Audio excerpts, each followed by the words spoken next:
On the battlefield, a small group of rebels is surrounded by the Imperial Army.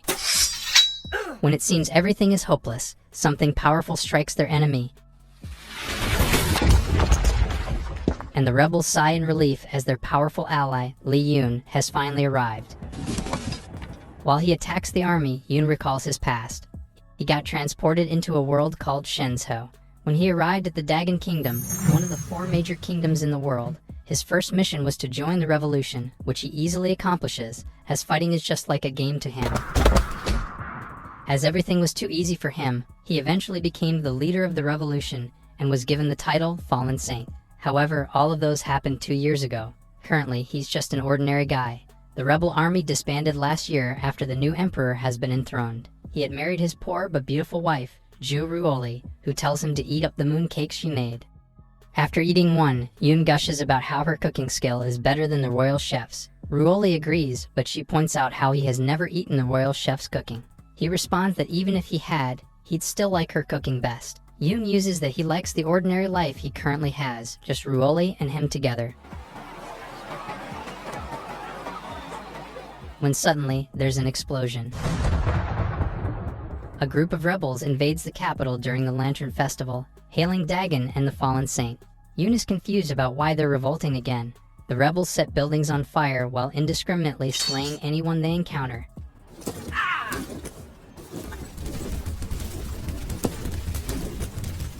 Seeing the scene, Ruoli's hand clenches on the banister, which makes Yun angry at the rebels for scaring his wife. He carries her princess style and tells her not to be afraid. While the building burns, Yun runs with Ruoli in his arms.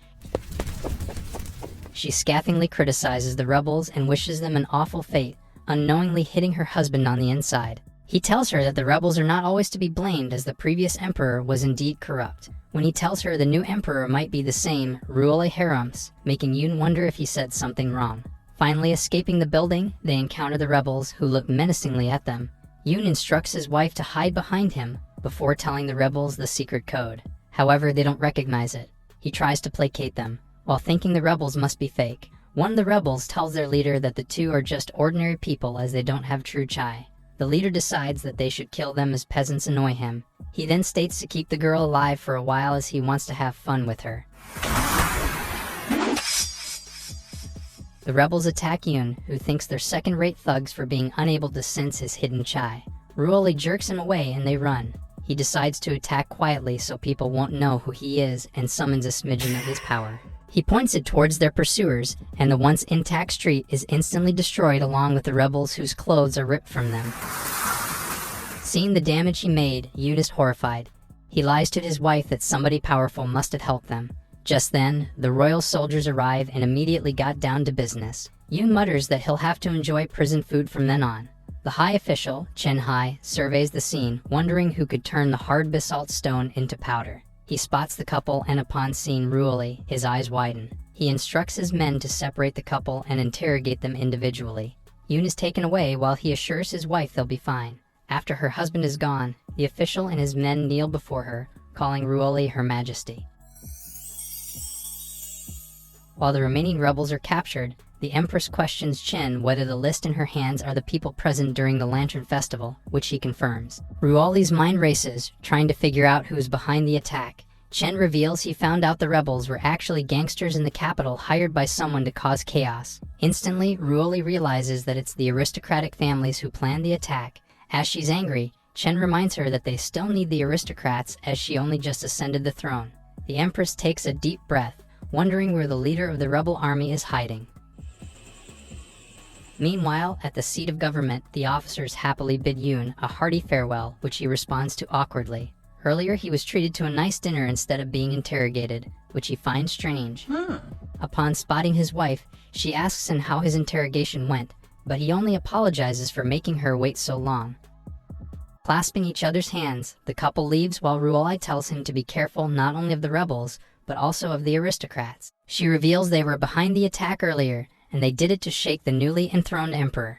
Yun is in awe that she knows so much, but she only says that she accidentally heard it from the officials. Suddenly, they hear someone wailing. A woman is sobbing as her husband is lying on the ground dead.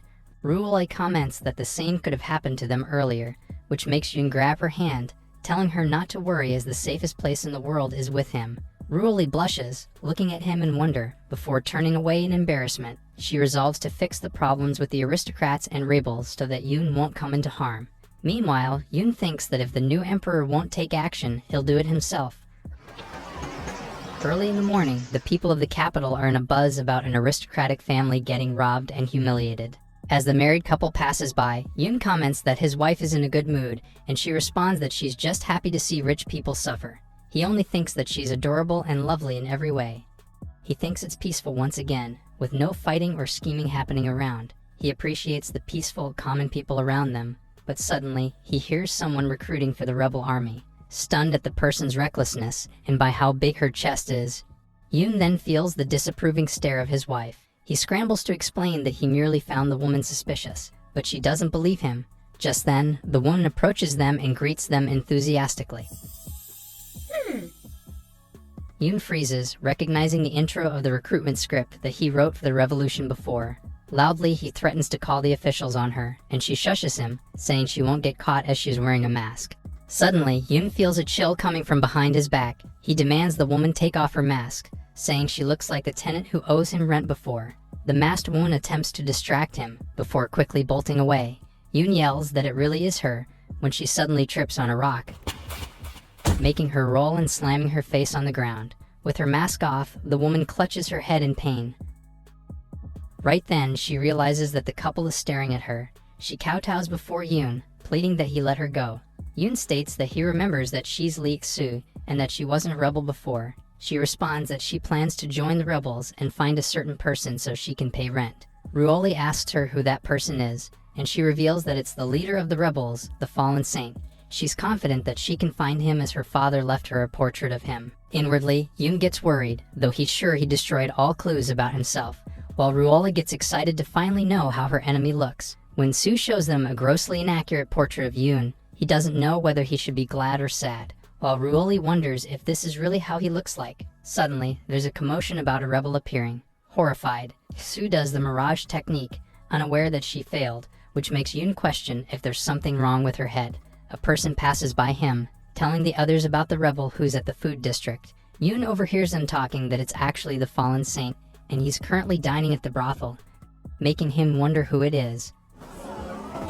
At the brothel, a man enthusiastically eats. A prostitute asks him how she could help him, and he replies that he's looking for a man, which scandalizes the prostitutes. Just then, somebody barges into the brothel. The person introduces himself as Yoon from the Yoon family, and he's there under the emperor's order to arrest the evil man named Zhang Hu. The large man stands and faces him. The younger man advises him not to resist, and with a scary look in his eyes, Zhang hugs the official, pleading that he arrest him. Tearfully, he tells him that as he has no money, he's surrendering as a rebel. Yoon demands that he let him go. A moment later, Zhang is led outside with cuffs around his hands. Inwardly, he's triumphant as he's there to find his leader. 7 years ago, a patient came to Zhang, who was a doctor, for minor scratches. However, he used too much strength, breaking his patient's hand instead. He tried to fix it, which resulted in dismantled limbs, and in the end, he became a wanted person. Without a choice, he joined the rebels and eventually met a man who fell from the sky. Surprised that he was still alive, Zhang volunteered to heal the man, who then became their leader. Currently, his eyes widen as across him, he spots the fallen saint.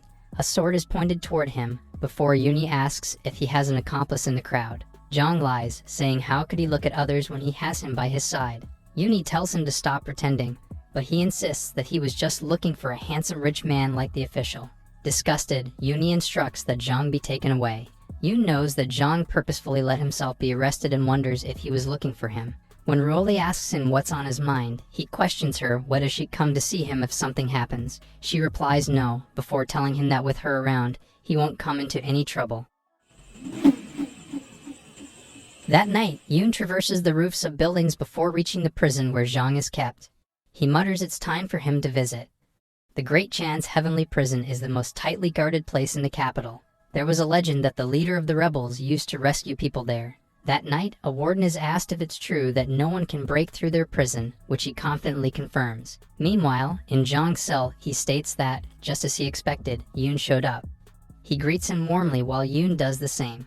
When Zhang mentions that he has saved him before, he He guesses that it must have been when he just got transported. He recalls that after Zhang's treatment, he had to recover for an extra 3 months, but the doctor claims that it was just an accident.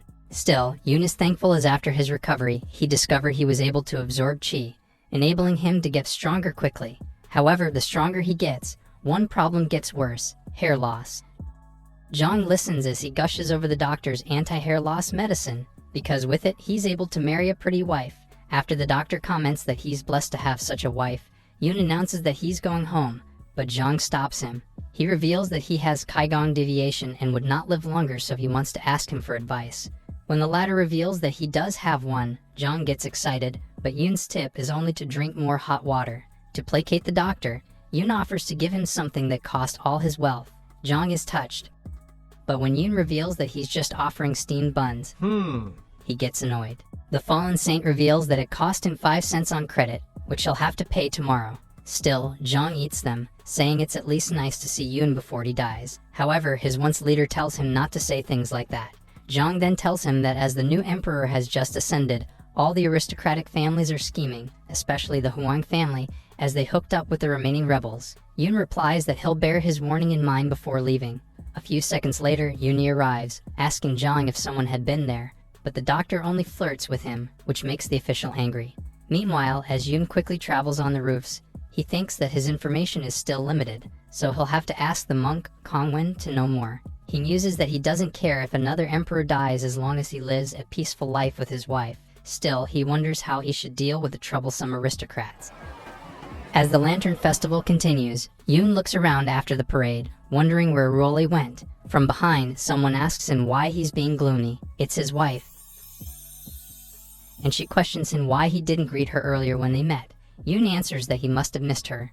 Ruoli states that he must have gotten distracted by the Empress, as she was rumored to be the prettiest of all, but he vehemently denies the claim, saying it's his wife who's the prettiest, and besides, he doesn't know how she looks like. Somebody interjects that they know, and they turn, only to see Xu. Yoon asks her if she was eavesdropping, but his once tenant only tells him that he's dumb for not knowing how the Empress looks. Boldly, she declares that the Empress is actually ugly and looks like an ogre, which is why she's hidden behind drapes during the parade earlier. Unknown to her, the Empress gets angry at her words, and Sue comments that she's suddenly feeling a strong killing intent aimed at her. Ruoli pouts, saying she saw the Empress and that she isn't ugly at all. Yoon remembers her mentioning that she'd go to a parade with a friend, which makes him suspicious. Upon spotting some sugar-coated haws, he buys one for Ruoli, telling her to eat it so she can calm down. She pouts again, saying they're too sweet for her. Hearing that, Yoon removed the hardened sugar on them before handing them back to her. Ruoli accepts it, takes a bite, and instantly likes the treat. Yoon then turns to Xu, asking where she got the glasses. She answers that she got it from a little kid who fell from the sky earlier. He had left in a hurry and forgot the glasses. Suddenly, an official tells people to make way for him as someone has just been murdered, which makes Yoon nervous. Meanwhile, Ruoli spots a goldfish scooping stall. Yoon asks her if she'd like to try it, and while blushing, she answers that the game is only for kids. He grabs her hand and drags her toward the stall. He invites her to play it with him, and she accepts with a blush. At the stall, Ruoli looks hesitant, so Yoon gives her advice on how to catch the goldfish. When she tries to catch one, her paper scooper breaks and the fish escapes, splashing her face with water. The Empress angrily pouts, and Yoon tells her that there's no need to rush. He takes her hand and guides her on how to catch a fish from behind. On Ruoli's next attempt, under Yoon's guidance, they successfully catch a fish. Seeing that his wife is happy, he comments that he didn't know that she has a childlike side, and she replies that it's only because she's never played that game before. With a towel, he wipes her face, saying that they should go home as her clothes are wet. With a smile, she agrees. As they head back, Yoon recalls that he never saw the friend that Ruoli had mentioned. He analyzes that since she saw him earlier but did not call out to him, perhaps there's a reason behind it. He tells her that her friend must be someone incredible, thinking it must be the Empress. Meanwhile, at Huang Manor, Lu, the head of the family, states that they should find their missing ledger before the Empress does, or else they'll be ruined. His son, Duanzi, assures him that he's already sent the best person for the job. She's ranked 9th among the assassins of Dagon. Her name is Feiyan, otherwise known as Blood Rose. Inside the prison, Zhang is bound and interrogated. Chen asks him where their rebel leader is hiding, but he doesn't give them a clear answer, saying he already gave them his intel. Uni calls his intel crap, It states that the fallen saint can turn into mecha, is a master of all ninjutsu, almost became the pirate king once, owns multiple harems, and is the chosen one to collect all 7 Dragon Balls. Yumi, who's deeply irritated, tears the scroll into pieces. Jong tells them that they're simply unable to comprehend the contents of his scroll, but inwardly he admits that he's just bluffing. They're just things that Yoon likes to talk about. Yuni suggests that they torture him, but Jong states that he isn't scared. However, when Chen threatens to bring a wolf dog and feed it with aphrodisiacs, Jong goes silent before saying he'll tell them everything. Chen questions him first about the person who gave him a steamed bun. Jong is surprised, knowing he didn't leave a single crumb. Chen reveals that he examined his excrement, and because of its unique scent, he's sure he ate one. Yuni is impressed by his attention to detail, while Jong is shocked, thinking the officials are lunatics. Chen says that since they don't serve steamed buns, he's sure that the rebels' leader gave him one. He asks him if he's hiding in the capital. Upon seeing Zhang's dark and grim face, Chen states that his expression has betrayed him. When they're about to leave, the doctor tells them that they shouldn't be focusing on the saint. When Chen asks him what he meant, Zhang tells him that the aristocrats only became arrogant because they have amassed strong military forces. Within the rebel army, he reveals there were some crazy ones that only the saint was able to control, making Chen pensive. Later, in the imperial palace, Chen reports to the empress that he thinks the saint is not wealthy and that he has no intention of starting another rebellion. He states that John revealed that his leader wanted to lead an ordinary life, which implies that he may have gotten married. He then informs her that the aristocrats and the remaining rebels may have joined forces. The empress praises his deductions, comparing him to Conan, which confuses Chen. She coughs, merely stating that he's a child prodigy. She recalls how Yoon likes to talk about him. Chen bows, honored. Once alone, Ruoli analyzes what she knows. The saint is someone not wealthy, married, and wants to live a normal life. She reflects that it could be anyone. Even her husband Yoon fits the bill.